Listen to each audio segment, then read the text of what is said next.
નમસ્તે મિત્રો, હું છું પૂજા અને હું આજે બનાવવાની છું પૌવા બટેટા, જે નાસ્તામાં બધા જ ખાય છે.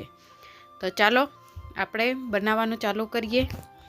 તેના માટે મેં એક તપેલીમાં તેલ જોઈતા પ્રમાણે લીધું છે. તેલ આપણે ગરમ થઈ જાય પછી આપણે એમાં જીરું નાખવાનું છે. જીરું નાખ્યા પછી રાઈ એક નાની ચમચી, બરાબર આપણી રાઈ અને જીરું પાકી જાય પછી આપણે મીઠો લીમડો નાખ્યા પછી આપણે સિંગદાણા નાખવાના છે. જેથી સિંગદાણાનો તમે અવોઈડ પણ કરી શકો, પણ તે ખાવામાં બહુ સરસ લાગે છે, ક્રિસ્પી થઈ જાય એટલે. પછી આપણે ડુંગળી નાખવાની છે મોરેલી, આવી રીતે નાનું કટિંગ કરેલું ડુંગળીનું છે તે આપણે આવી રીતે નાખી અને પછી આપણે તેને ધીમે આંચ ઉપર જ પકવવાની છે, જેથી સરસ રીતે આપણી ડુંગળી પાકીને તૈયાર થઈ જાય. જુઓ છો, આવી રીતે હલાવતા જઈ અને આપણે ડુંગળીને પકવવાની છે. જુઓ છો, આપણી ડુંગળીનો કલર પણ બદલી ગયો છે. આવી રીતે આપણે ધીમી આંચ ઉપર તેને પકવવાનું છે, જેથી આપણો મસાલો સારી રીતે પાકી જાય. જો તમે મારી ચેનલ ઉપર નવા આવ્યા હોય તો પ્લીઝ મારી ચેનલને લાઈક કરો, શેર કરો અને સબસ્ક્રાઈબ કરો અને પૂરો વિડીયો જોવાનું ભૂલતા નહીં. જુઓ છો, આપણી મસાલા સરસ રીતે પાકીને તૈયાર થઈ ગયા છે. ઘરેથી કોણે કોણે પૌવા બટેટા બનાવ્યા છે તે મને જરૂર કમેન્ટ બોક્સમાં લખી મોકલજો. આ બાળકો માટે બહુ સરસ છે રેસીપી છે. પછી આપણે તેમાં ટમેટાં અને લીલા મરચાં નાખવાના છે. તમે લીલા મરચાં અવોઈડ પણ કરી શકો, પણ નાના બાળકોને ખાવાનું હોય એટલે આપણે લીલું મરચાં જ નાખવાના છે. લાલ મરચું પાવડર આપણે નથી નાખવાના, એટલે આપણે થોડાક ટેસ્ટ અનુસાર આપણે લીલા મરચાં નાખેલા છે. પછી આપણે ટમેટાને અને મરચાંને પણ આવી રીતે ધીમી આંચ ઉપર પકવી લીધો છે. જુઓ છો, પછી આપણે બટેટા આવી રીતે નાના પતરી ટાઈપ કટિંગ કરીને મેં નાખ્યા છે. તમે બાફેલા બટેટા પણ ઉમેરી શકો અને કાચા બટેટા પણ નાખો, પણ આવી રીતે કાચા બટેટા નાખવાથી તેનો સ્વાદ વધારે સરસ લાગે છે.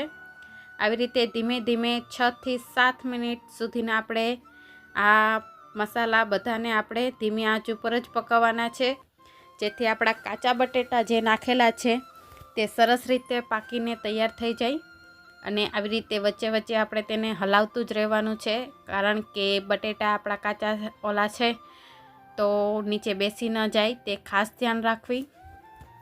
આવી રીતે આપણે જુઓ છો, આપણા મસાલાનો કલર પણ બદલી ગયો છે અને સરસ રીતે બધું પાકીને તૈયાર થઈ ગયું છે. પછી આપણે સ્વાદ અનુસાર મીઠું નાખવાનું છે જરૂર મુજબ. પૌવા આપણે નાખવાના છે એટલે મીઠું થોડુંક વધારે નાખી અને આપણે તેને હલાવી લઈએ, જેથી સરસ રીતે આપણું મીઠાનું જે બટેટા આપણા થોડા ઘણા ઓલારિયા હોય તે મીઠાના હિસાબે સરસ રીતે પાકીને તૈયાર થઈ જાય. પછી જ આપણે બીજો મસાલો એમાં નાખવાનો છે. ત્યાં સુધી આવી રીતે આપણે તેને ધીમી આંચ ઉપર હલાવતા જવાનું છે અને પછી આપણે બીજા મસાલા નાખવાના છે.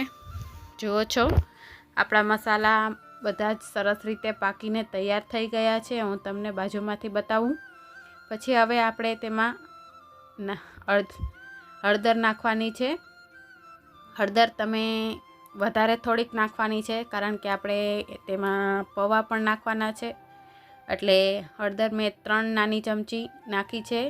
થોડોક ગરમ મસાલો પાવડર તમે અવોઈડ પણ કરી શકો, પણ સ્વાદમાં સારું લાગે છે એટલે હું નાખું છું.